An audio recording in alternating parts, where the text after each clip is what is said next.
नमः शिवाय। आज हम आपको ले चलेंगे एक ऐसे रहस्यमयी सफ़र पर जहां आस्था और विज्ञान दोनों मिलते हैं। हम बात करेंगे भगवान महादेव के कैलाश पर्वत के रहस्यों की और महादेव के डमरू के दिव्य महत्व की। कहा जाता है कि जिसे कैलाश पर्वत और डमरू का असली रहस्य समझ आ जाए वो सीधे मोक्ष के मार्ग पर चल पड़ता है। कैलाश पर्वत तिब्बत में स्थित है।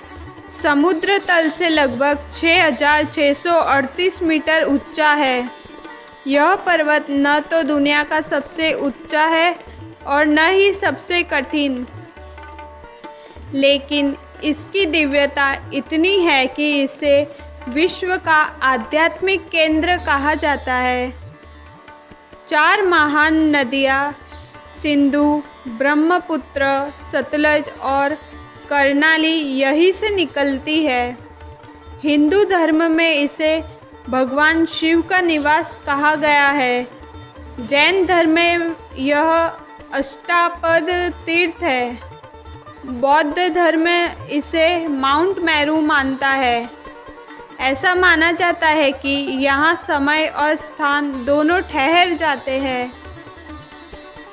वैज्ञानिकों का कहना है कि कैलाश पर्वत पर चढ़ाई लगभग असंभव है।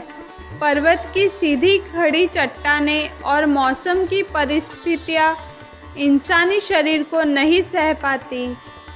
कई अभियानों में पर्वतारोहियों की मृत्यु हुई और उसके बाद चीन ने कैलाश पर चढ़ाई पर प्रतिबंध लगा दिया।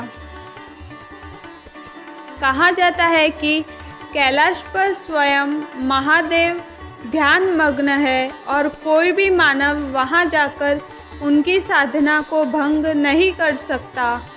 वहां समय अलग ढंग से चलता है।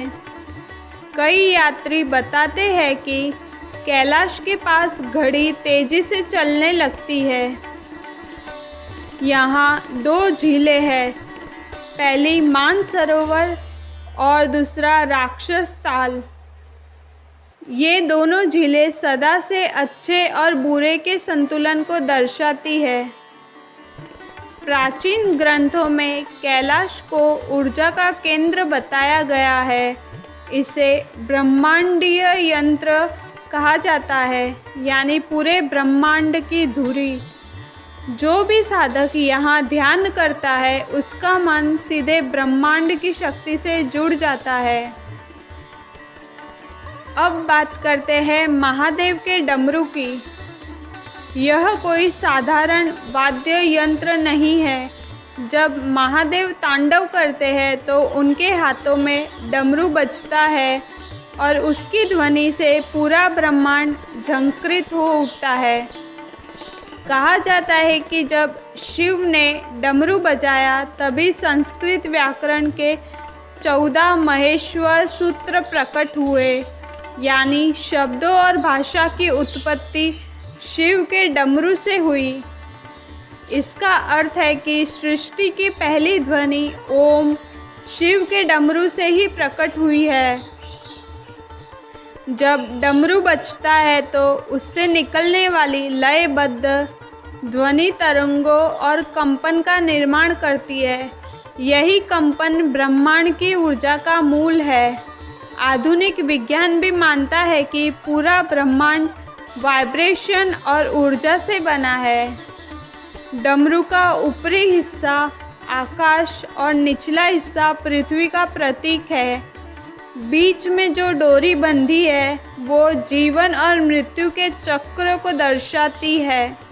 जब शिव डमरू बजाते हैं तो यह संकेत होता है कि ब्रह्मांड में सृजन और संहार साथ साथ चल रहे हैं।